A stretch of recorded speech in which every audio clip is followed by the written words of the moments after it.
Hello friends, this is छाया। हमने अपनी पहले वीडियो में भाग फर्स्ट और भाग सेकंड के बारे में पढ़ा था, जिसमें संगम राज्य क्षेत्र और दूसरे भाग में नागरिकता के बारे में हमने देखा था। आज हमारी ये दूसरी वीडियो है। इसमें हम फंडामेंटल राइट्स बेसिकली क्लियर करेंगे। मेरा उद्देश्य ये है कि आर्टिकल 1 से लेकर जितने भी आर्टिकल हैं अराउंड आर्टिकल 395 395 तक हम पूरे क्लियर कर पाएँ, या फिर जो भी मेन है उनको क्लियर कर पाएँ।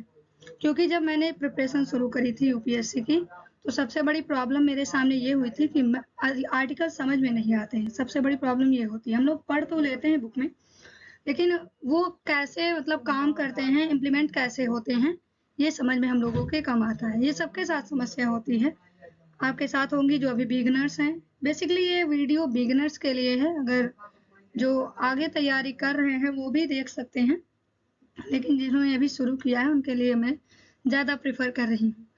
अब इसमें फंडामेंटल राइट्स में हम पढ़ेंगे, जैसे कि फंडामेंटल राइट्स वे राइट्स होते हैं जो हमें बेसिकली मूल रूप से मिलते हैं। जैसे कि हम भारत के नागरिक हैं, इसलिए हमें मिले हैं। जब हमारा देश आज़ाद हुआ था उससे पहले हमारे पास कोई फंडामेंटल राइट्स जैसा प्रावधान नहीं था अंग्रेजों के समय में।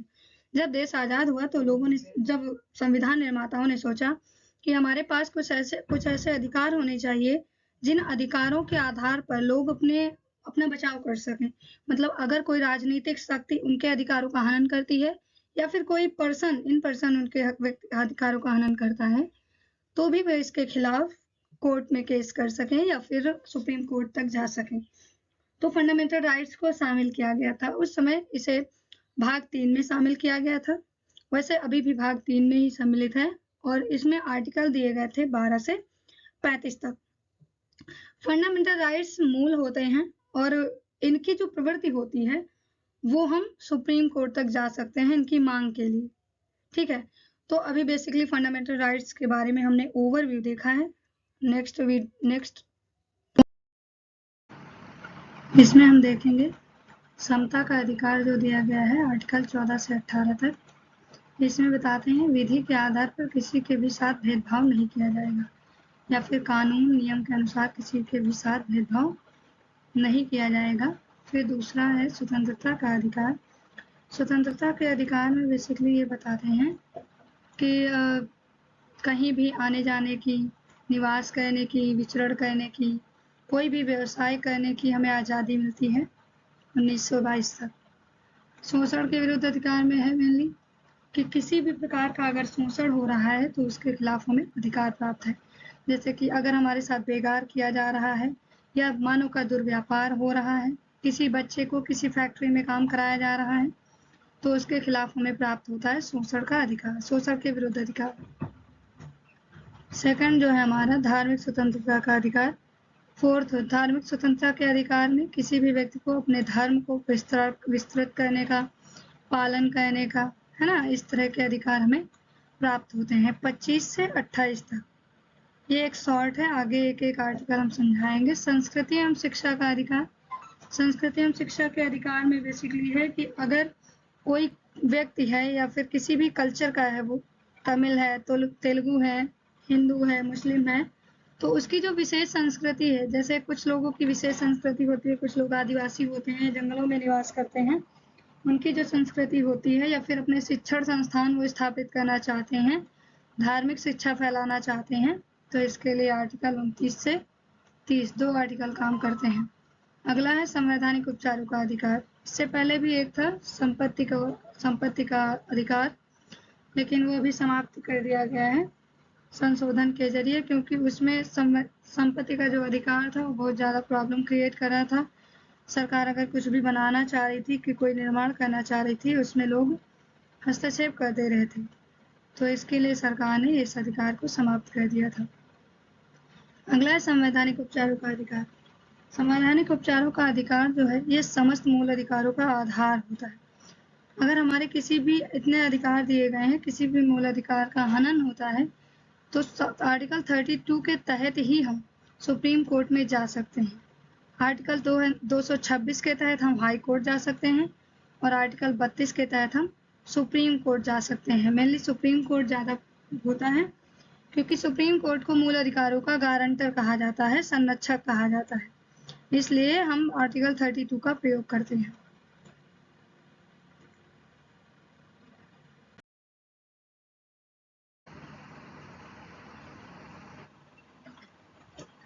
जो आर्टिकल 12 है वो परिभाषा बताता है कि राज्य के अंतर्गत कौन कौन आता है, जैसे केंद्र सरकार है, राज्य सरकार है या फिर स्थानीय सरकार है। अगर इन तीनों सरकारों के द्वारा या फिर अन्य कोई सरकारी जो संगठन है उसके द्वारा किसी भी मौलिक अधिकार का हनन किया जाता है तो उसके खिलाफ हमें अधिकार प्राप्त होता है। परिभाषा में मेनली 3 बॉडीज को दर्शाया जाता है।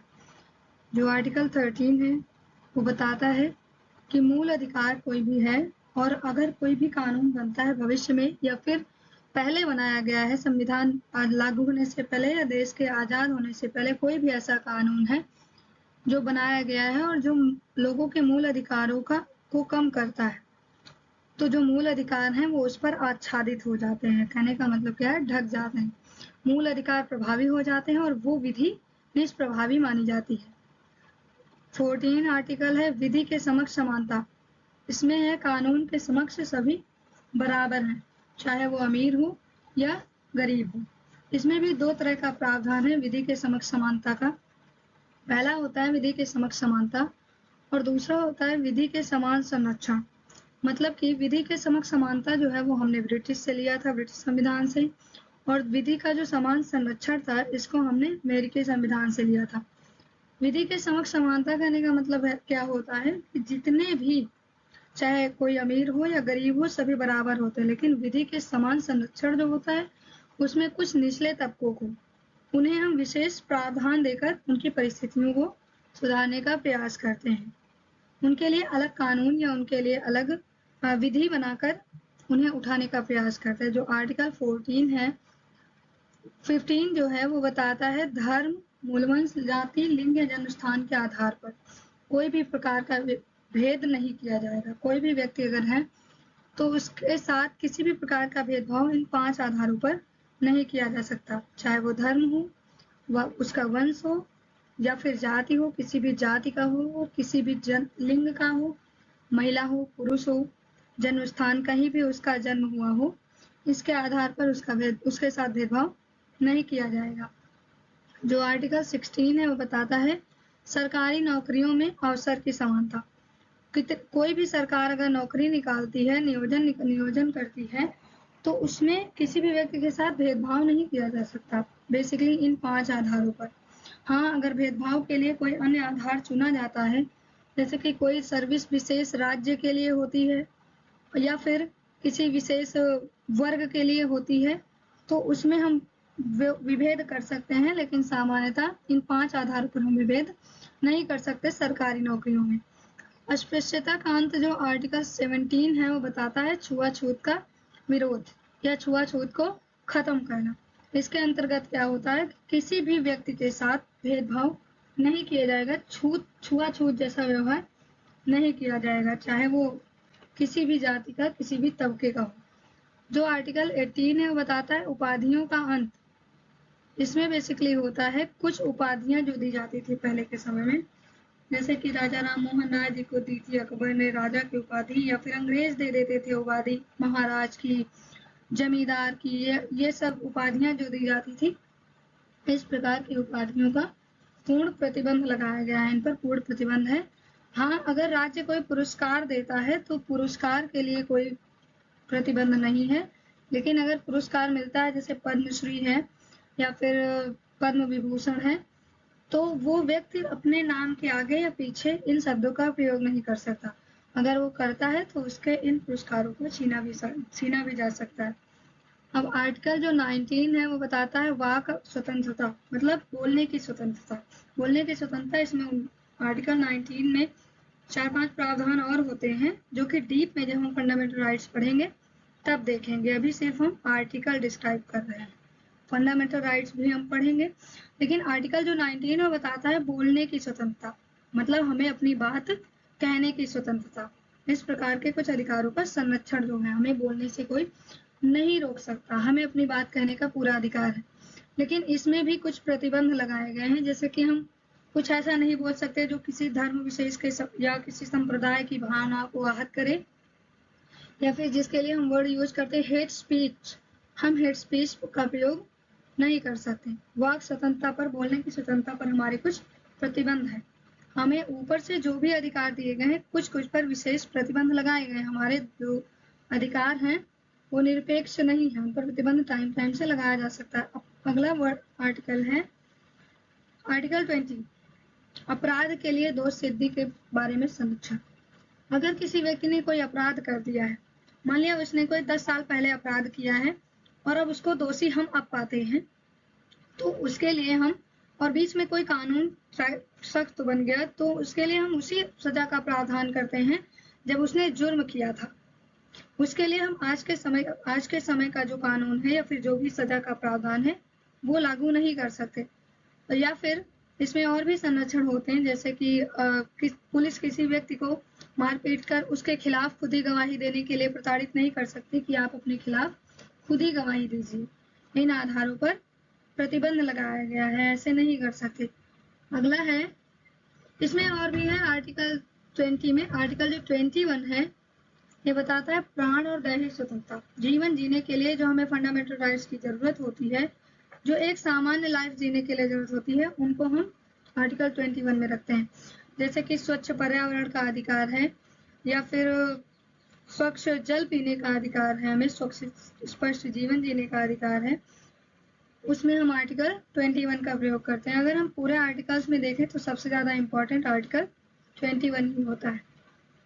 अगला जो आर्टिकल है वो आर्टिकल है 21A, प्रारंभिक शिक्षा का अधिकार। आर्टिकल 21A जो है प्रारंभिक शिक्षा का अधिकार, ये पहले संविधान में था, तो ये डीपीएसपी में शामिल था, लेकिन क्योंकि डीपीएसपी जो है वो वाद्य योग्य नहीं है, उसमें कोई भी अगर लिखा गया है प्रावधान तो उसको लागू कराने के लिए हम सुप्रीम कोर्ट में नहीं जा सकते, या फिर हम ये नहीं कह सकते कि हमारे डीपीएसपी में ये चीज लिखी गई है, आप इसको लागू कीजिए।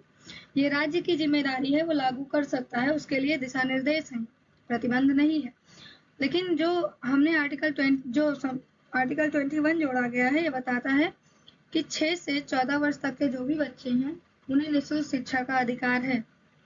इसके संबंध में जो हमारा फंडामेंटल ड्यूटी है उसमें भी वर्णन किया गया है। 6 से 14 वर्ष तक के जो हमारा 11वां मौलिक कर्तव्य है उसमें बताया गया है कि हर माता पिता अपने बच्चों को 6 से 14 वर्ष तक के बच्चों को निःशुल्क शिक्षा उपलब्ध कराए या फिर उन्हें दिलवाए। तो इसके बारे में हमारा प्रारंभिक शिक्षा का जो अधिकार है वो 6 से 14 वर्ष तक के बच्चों के लिए काम करता है, हर बच्चे को निःशुल्क शिक्षा का अधिकार देता है।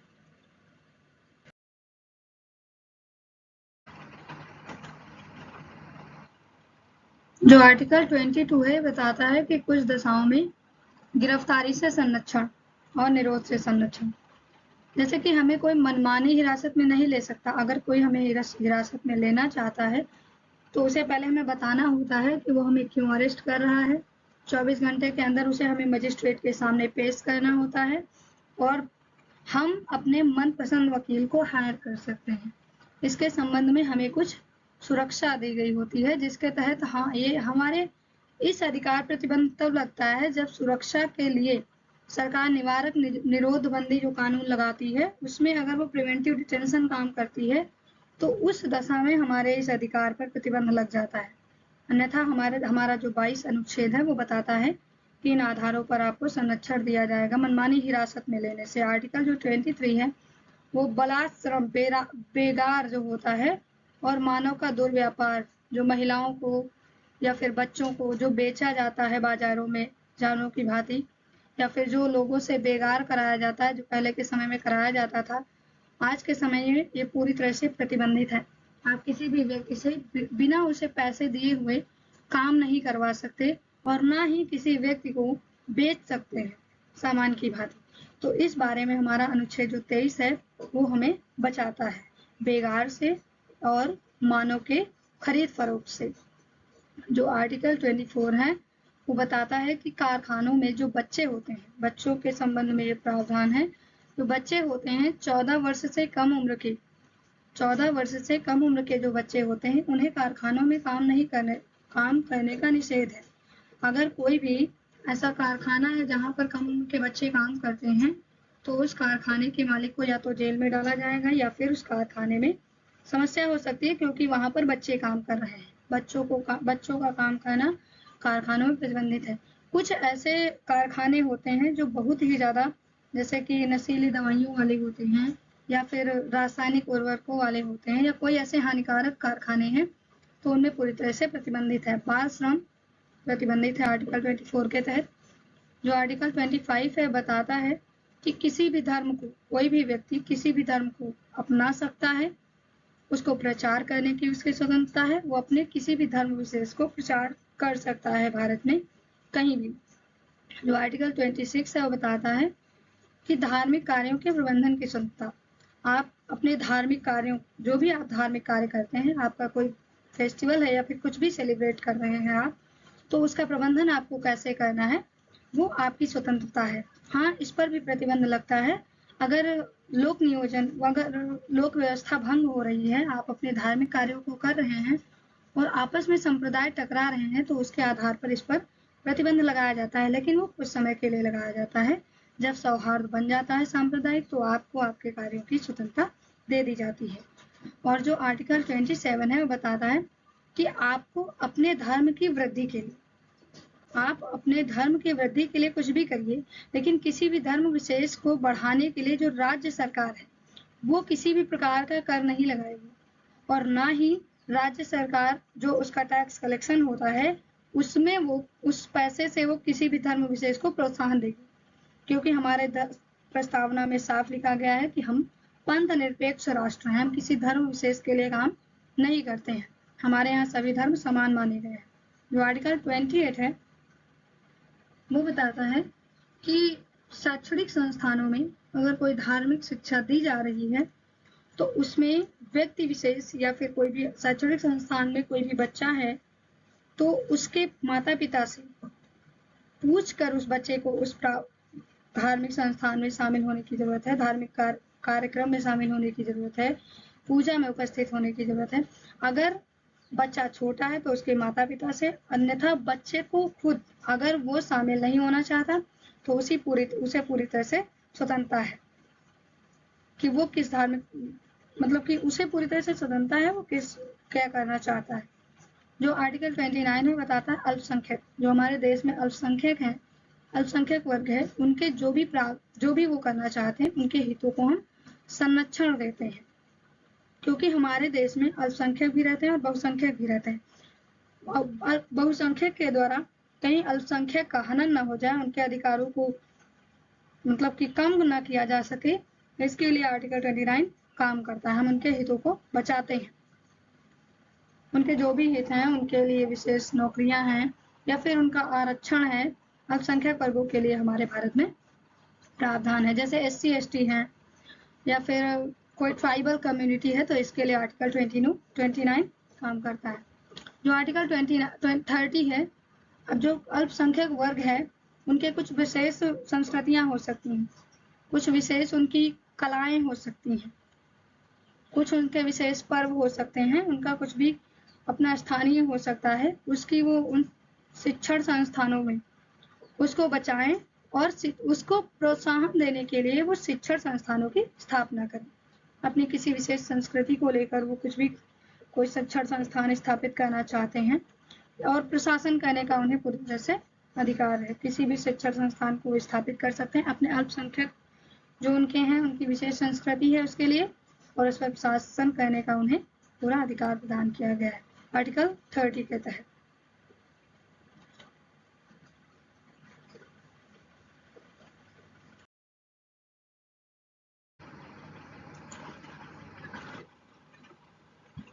अगला जो हमारा आर्टिकल है आर्टिकल 31, ये संपत्ति के संबंध में था। संपत्ति के संबंध कहने का मतलब क्या है कि जब हमारा देश आजाद हुआ था तो संपत्ति के संबंध में हमने ये प्रावधान लगाया था। इसमें था कि अगर किसी व्यक्ति की संपत्ति है और उसमें से हमें सड़क निकालनी है तो हम उसकी संपत्ति को अधिग्रहित कर लेते थे, लेकिन इसमें इसके लिए प्रावधान ये था कि क्योंकि ये मूल अधिकार में शामिल था तो लोग तुरंत सुप्रीम कोर्ट पहुंच जाते थे अपने अधिकारों को लेकर कि देखिए जज साहब ये हमारा मौलिक अधिकार है और इसका हनन हो गया है। तो सरकार को ये प्रॉब्लम हुई कि सरकार जो भी विकास संबंधी योजनाएं चलाना चाहती थी उसमें समस्या आने लगी, क्योंकि हर व्यक्ति पहुंच जाता था सुप्रीम कोर्ट। तो इसके लिए फिर इसको संपत्ति के अधिकार को जो था मूल अधिकार से हटाकर कानूनी अधिकार बना दिया गया। अब ये कानूनी अधिकार है 300 अनुच्छेद 300A में मूल अधिकार से इसको निरस्त कर दिया गया है। जो आर्टिकल 32 है वो बताता है कि वो है बेसिकली संवैधानिक उपचारों का अधिकार। हमने जितने भी फंडामेंटल राइट्स पढ़े हैं उनको अगर प्रभावी करना है तो सुप्रीम कोर्ट के द्वारा प्रभावी किया जाता है, और सुप्रीम कोर्ट तक पहुंचने के लिए हमारे पास एक ही रास्ता है, आर्टिकल 32 का प्रयोग करके। और आर्टिकल 226 का प्रयोग करके हम हाई कोर्ट जाते हैं, और आर्टिकल 32 का प्रयोग करके हम सुप्रीम कोर्ट जाते हैं। लेकिन क्योंकि इसमें हाई कोर्ट का जो आर्टिकल है वो इसमें इसलिए वर्णित नहीं है क्योंकि हाई कोर्ट को संविधान का गारंटर नहीं कहा गया है। अंत में सुप्रीम कोर्ट को ही संविधान का संरक्षक कहा गया, इसलिए हम आर्टिकल 32 का प्रयोग करते हैं और अपने जो मूल अधिकार हैं उनको बचाते हैं। और दूसरी बात यह है कि अगर किसी भी बेसिक भारतीय स्तर पर हमारे किसी मूल अधिकार का हनन होता है, संसद के द्वारा हनन होता है, तो उसके संबंध में किसी हाई कोर्ट का प्रावधान नहीं लागू होगा। अगर कोई राज्य सरकार कानून लागू करती है तो उसके संबंध में हाई कोर्ट उसको मतलब कि बंद कर सकती है, उस कानून को प्रतिबंधित कर सकती है। लेकिन आर्टिकल 32 जो है वो सुप्रीम कोर्ट को इसकी ताकत देता है, और हम आर्टिकल 32 का प्रयोग करके ही सुप्रीम कोर्ट में जाते हैं। ये मेनली आर्टिकल 32 बताता है। अगला जो हमारा अनुच्छेद है वो है आर्टिकल 33।